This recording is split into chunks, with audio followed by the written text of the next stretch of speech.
Hello दोस्तों, बच्चे और सीखना का चौथा यूनिट हम इस वीडियो में डिस्कस करने वाले हैं जिसका नाम है सूचना प्रसंस्करण सिद्धांत।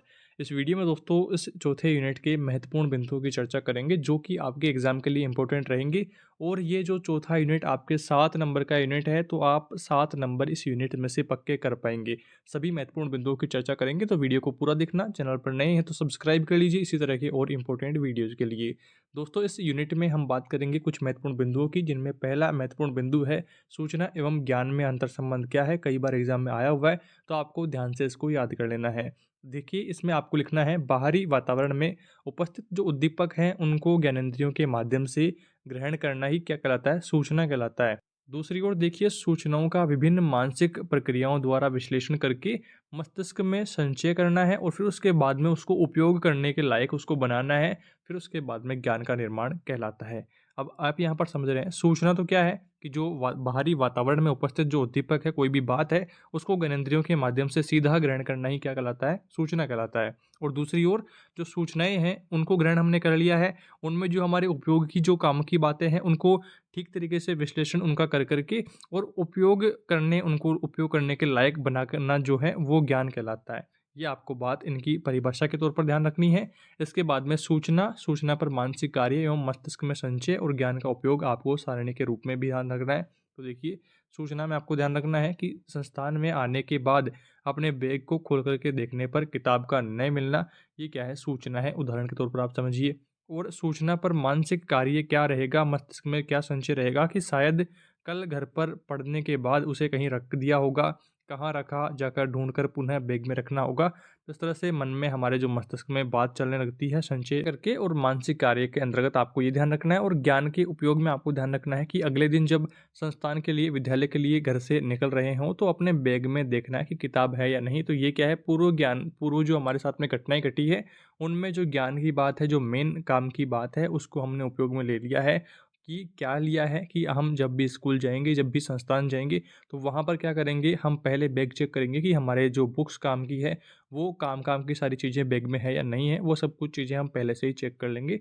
तो आगे से ये ध्यान रखेंगे। तो इस तरह से ही कुछ उदाहरणों के माध्यम से आप इसे अच्छी तरह से समझ सकते हैं। इसके बाद में इस प्रकार हम देखते हैं कि सूचना एवं ज्ञान में घनिष्ठ संबंध है, क्योंकि सूचना ही आगे चल करके ज्ञान बनती है, जैसा कि मैंने आपको अभी उदाहरण के माध्यम से बता दिया है। अब हम बात करते हैं मस्तिष्क की संरचना।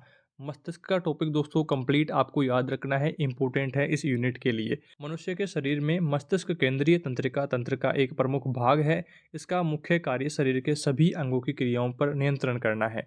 मुख्यतः 3 भागों में मस्तिष्क को बांटा गया है: प्रमस्तिष्क, अनुमस्तिष्क और मेडुला ओब्लांगेटा। आपको ध्यान रखना है 3 प्रकार का मस्तिष्क, मस्तिष्क को 3 भागों में बांटा गया है। पहला है प्रमस्तिष्क, दूसरा है अनुमस्तिष्क और तीसरा है मेडुला ओब्लांगेटा। आपको ध्यान रखना है। आगे हम बात करते हैं इन सभी मस्तिष्क के बारे में, कुछ मेन मेन बातों को देखिए। सबसे पहले हम बात करते हैं प्रमस्तिष्क के बारे में, जिसमें देखिए साधारण प्रकार का सीखना इस पर निर्भर करता है। स्वतः संचालित क्रियाओं को संपन्न करने में सहयोग करता है। शरीर का जो ताप है उसको संतुलित करने का काम करता है। पाचन क्रिया को नियमित बनाए रखता है। संवेगात्मक व्यवहारों का संचालन आदि इसी के द्वारा होता है। आगे बढ़ते हैं और बात करते हैं अनुमस्तिष्क के बारे में। अनुमस्तिष्क यह प्रमस्तिष्क के नीचे स्थित होता है। इसका प्रमुख जो कार्य है वो शारीरिक संतुलन बनाए रखना होता है। अब हम बात करते हैं मेडुला ओब्लांगेटा के बारे में। इसका देखिए शरीर की प्राण रक्षी क्रियाओं का संचालन और नियंत्रण इसी के द्वारा होता है, जैसे सांस लेना, रक्त का संचालन आदि क्रियाएं होती है मेडुला ओब्लांगेटा के द्वारा। तो ये कुछ मेन मेन बिंदु आपको इन तीनों मस्तिष्क के प्रकारों का ध्यान रखना है। इसके बाद में हम बात करते हैं सूचना प्रसंस्करण मॉडल के बारे में। इस मॉडल के अनुसार ज्ञान को 2 तरीके से समझा जा सकता है। एक तरीके से ज्ञान के 2 प्रकार हैं: सामान्य ज्ञान और विशिष्ट ज्ञान। दूसरे तरीके से ज्ञान को 3 प्रकार से वर्गीकृत किया जा सकता है। पहला है घोषणात्मक, प्रक्रियात्मक और अनुबंधात्मक। इस तरह से 2 तरीके हैं सूचना प्रसंस्करण मॉडल को समझने के लिए। पहला तरीका क्या है कि ज्ञान के 2 प्रकार हैं: सामान्य ज्ञान और विशिष्ट ज्ञान।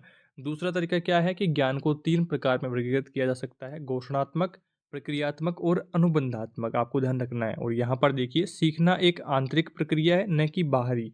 व्यवहारवाद की मान्यता में व्यवहार ही सीखना है। वही सूचना प्रसंस्करण मॉडल के अनुसार ज्ञान सीखा जाता है जिसके परिणाम स्वरूप व्यवहार में बदलाव दिखता है। इसके बाद में देखिए, मनोवैज्ञानिकों के द्वारा मस्तिष्क के कार्यों को कंप्यूटर की कार्य प्रणाली के आधार पर समझाने का प्रयास ही सूचना प्रसंस्करण सिद्धांत कहलाता है।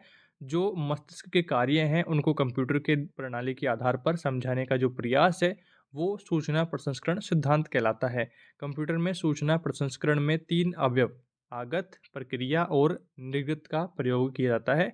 आगत, प्रक्रिया और निर्गत जो क्या है, कंप्यूटर में सूचना प्रसंस्करण के तीन अवयव आपको ध्यान रखने हैं। इसके बाद में आगे देखिए, सूचना प्रसंस्करण मॉडल स्मृति में सूचनाएं तीन स्तरों पर प्रक्रमित होती है। पहली है संवेदी स्मृति, दूसरा है अल्पकालीन स्मृति, तीसरी है दीर्घकालीन स्मृति। इनके बारे में आइए कुछ मेन बातों को जानते हैं। पहले हम बात करते हैं संवेदी स्मृति के बारे में। यहाँ पर देखिए, इस स्मृति की संचयन क्षमता काफ़ी अधिक होती है परंतु संचयन अवधि कम होती है। क्षमता ज़्यादा होती है और अवधि कम होती है। ये सूचनाएं सामान्यतः 1 सेकंड से भी कम अवधि से लेकर के कुछ सेकंड तक के लिए संचित रह पाती है। दूसरी हम स्मृति की बात करते हैं, कार्यकारी स्मृति। कार्यकारी स्मृति को ही अल्पकालीन स्मृति कहते हैं या फिर शॉर्ट टर्म मेमोरी आप इसे कह सकते हैं। इसमें देखिए, इस स्मृति में संचयन की क्षमता सीमित होती है, अतः कोई भी नई सूचना को तभी ग्रहण किया जा सकता है जब तक कोई जो पुरानी सूचना है वहाँ से हटा दी गई हो, तभी नई सूचना वहाँ पर आएगी। यहाँ सूचनाओं के लुप्त होने का कारण उनका ठीक से पुनः अभ्यास नहीं किया जाना होता है। एक सूचना कोई वहाँ से पहले से अवेलेबल है, जब तक वो नहीं हटेगी तब तक दूसरी सूचना आएगी नहीं, तो बार बार उनको रिपीट करते रहना पड़ेगा। तो इस तरह से आपको ध्यान रखना है। और अब हम बात करते हैं दीर्घकालीन स्मृति के बारे में। इसे ज्ञान का स्थायी भंडार कहा जा सकता है। इसकी क्षमता असीमित होती है, यहाँ सूचनाएं स्थायी तौर पर संचित हो जाती है। तो ये तीनों के बारे में भी आपको जानकारी रखनी है। इसके बाद में आगे देखिए, स्मृति का स्वरूप एवं विशेषताओं के बारे में बात करते हैं। तो स्मृति की जो प्रमुख धारणाएं हैं निम्नांकित प्रकार से है। पहली क्या है, स्मृति मनुष्य की सामान्य संचयन की जो शक्ति है जो चेतना के स्तर तक आ जाती है। दूसरा बिंदु क्या है, पूर्व में सीखी गई बातों को वर्तमान चेतना में लाना ही याद करना या फिर स्मृति कहलाता है। सीखी गई विषय वस्तु हमें याद है, इसकी जांच हम दो तरह से कर सकते हैं। सीखी गई कोई भी विषय वस्तु है हमें याद है या नहीं है, उसकी जांच के लिए पहला बिंदु है उसका पुनः स्मरण करके, उसको रिकॉल करके, और दूसरा बिंदु है उसकी पहचान या फिर रिकॉग्नाइज करके आप उसको पता कर सकते हैं कि जो विषय वस्तु हमने याद करी थी वो हमें याद है या नहीं है। पहला बिंदु क्या है, उसका पुनः स्मरण करके या फिर रिकॉल करके, और दूसरा बिंदु क्या है, इसकी पहचान या फिर रिकॉग्नाइज करके। स्मरण के चार मुख्य अंग हैं, सीखना, धारण करना, पुनः स्मरण करना और पहचानना। स्मरण के चार मुख्य अंगों का आपको ध्यान रखना है। कई बार देखिए छोटे छोटे प्रश्न आते हैं एक एक नंबर के, तो उनमें इस तरह के प्रश्न आपके आ सकते हैं, तो आपको ध्यान रखना है स्मरण के चार मुख्य अंग। पहला है सीखना, दूसरा है धारण करना, तीसरा है पुनः स्मरण करना और चौथा है पहचानना। अब हम बात करते हैं स्मरण का स्वरूप। पुनरुत्पादक यानी कि रिप्रोडक्टिव भी होता है और पुनर्रचनात्मक यानी कि रिकंस्ट्रक्टिव भी है। तो ये आपको ध्यान रखना है। और स्मृति को प्रभावित करने वाले कारकों के बारे में बात करते हैं। पहला आपको ध्यान रखना है मनोवैज्ञानिक कारक, दूसरा शारीरिक कारक और बाह्य कारक आपको ध्यान रखना है। सबसे पहले हम बात करते हैं मनोवैज्ञानिक कारकों के बारे में, जिनमें पहला है रुचि, दूसरा संवेग, तीसरा है प्रेरणा और चौथा है बुद्धि। तो ये चार कारक जो हैं मनोवैज्ञानिक कारक हैं जो कि स्मृति को प्रभावित करते हैं। अब हम शारीरिक कारकों की बात करते हैं। पहला है परिपक्वन, दूसरा है आयु और तीसरा है थकावट।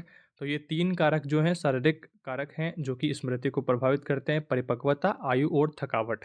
इसके बाद में बाह्य कारक देखिए, पहला है वातावरण, दूसरा है समय और तीसरा है विषय वस्तु।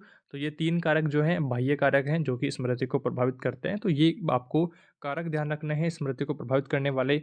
एक नंबर का प्रश्न आपके आ सकता है कि मनोवैज्ञानिक कारक बताइए जिनसे स्मृति प्रभावित होती है, या फिर स्मृति को प्रभावित करने वाले शारीरिक कारक बताइए, स्मृति किन बाह्य कारकों से प्रभावित होती है। इस तरह से प्रश्न आपके आ सकता है एक एक नंबर का, तो आपको ये ध्यान रखना है। इसके बाद में बात करते हैं याद रखने के विभिन्न तरीकों के बारे में। कई बार ये प्रश्न भी आया हुआ है, तो आपको ध्यान रखना है। पहला बिंदु देखिए, याद रखने के लिए जोर से बोल करके या फिर गा गा करके याद करना, गाने की तरह उनको याद करना। और दूसरा बिंदु क्या है, लिख लिख करके याद करना। तीसरा बिंदु है संगीत सुनते सुनते याद करना। चौथा बिंदु है करके याद करना, कोई भी जो काम है प्रैक्टिकल आप इसे कह सकते हैं। और पांचवा बिंदु क्या है, बार बार अभ्यास से याद करना। छठा बिंदु क्या है, छोटे छोटे टुकड़ों में बांट करके याद करना। सातवां बिंदु है लघु रूप में याद करना। आठवां बिंदु है स्थान के साथ जोड़ करके याद करना, कोई ट्रिक बना करके। और नवा बिंदु है मानसिक चित्रण द्वारा याद करना। 10वां बिंदु है रटना। इसके बाद में आगे देखिए 11वां बिंदु है समझ करके याद करना, 12वां बिंदु है साहचर्य विधि द्वारा और 13वां बिंदु है संकेतन विधि से संकेतों के माध्यम से याद करना। तो 13 बिंदु आपको ध्यान रखने हैं याद रखने के तरीकों के। तो इस तरह से आपको करना है। इसके बाद में हम बात करते हैं भूलना या फिर विस्मरण के बारे में। भूलना एक ऐसी मानसिक प्रक्रिया है जिसके द्वारा हम पूर्व में सीखी गई बातों को वर्तमान चेतना में लाने में असफल होते हैं। उनका पुनः स्मरण या फिर पुनः पहचान नहीं कर पाते हैं, तो वो क्या होता है भूलना, हम उन बातों को भूल जाते हैं। भूलने के कारणों में देखिए पहला कारण है याद करने में आई बाधा, दूसरा बिंदु है अभ्यास की कमी, तीसरा बिंदु है दुखद अनुभूतियों को दमित करने के लिए और चौथा बिंदु है समय बीतना और पांचवा बिंदु है मनोविकृति होना। तो ये कुछ कारण हैं जिनसे भूल जाते हैं कोई भी याद करी हुई विषय वस्तु को। इसके बाद में आगे बढ़ते हैं, अगला बिंदु आता है सूचना प्रसंस्करण सिद्धांत के बारे में शैक्षिक निहितार्थ। इसमें देखिए पहला बिंदु है अच्छी स्मरण शक्ति का संबंध उच्च बौद्धिक क्षमता व उच्च उपलब्धि से माना जाता है जो जीवन में सफलता के लिए आवश्यक माने जाते हैं। दूसरा बिंदु है बच्चों के जीवन में कोई भी ऐसी घटनाएं और अनुभव होते हैं जिन्हें भूलना सामान्य जीवन जीने के लिए आवश्यक हो जाता है, तब फिर भूल जाते हैं। और यहाँ पर देखिए आगे तीसरा बिंदु क्या है, गलत उच्चारण अशुद्ध लेखन आदि को दूर करने में भूलना भी सहायक होता है। चौथा बिंदु है कई बार नया सीखने के लिए पुराने को भूलना आवश्यक हो जाता है क्योंकि वह व्यवधान डालता है। तो ये चार बिंदु आपको शैक्षिक निहितार्थ में ध्यान रखने हैं। इसके बाद में कमियां और सीमाओं की बात करते हैं। तो इसका पहला बिंदु है यह ज्ञान के निर्माण को बहुत ही सरलीकृत रूप में प्रस्तुत करता है जबकि यह एक जटिल प्रक्रिया होती है। दूसरा बिंदु क्या है, इसने मानव मस्तिष्क को एक मशीन के रूप में देखने का प्रयास किया जो मनुष्य की भावनाओं चिंतन विविधता को नज़रअंदाज करता है। तो इस तरह से आपको कमियां या फिर सीमाओं के बारे में ध्यान रखना है। इस तरह से दोस्तों हमने चौथे यूनिट के कुछ महत्वपूर्ण बिंदुओं की चर्चा इस वीडियो में करी। उम्मीद करता हूँ आपके सारे डाउट्स ठीक तरीके से दूर हुए हैं। फिर भी आपका कोई डाउट रहता है, आपकी कोई समस्या रहती है, कमेंट करके ज़रूर बताएं। एग्ज़ाम टाइम में दोस्तों हम कोशिश करेंगे इसी तरह से कुछ और बिंदुओं की चर्चा करने के लिए कम समय में, ताकि आपका रिवीजन भी हो सके। अभी के लिए आपको इन सभी बिंदुओं को याद कर लेना है। इस वीडियो में इतना ही, जल्दी मिलेंगे अगले यूनिट के साथ। Thank you for watching this video.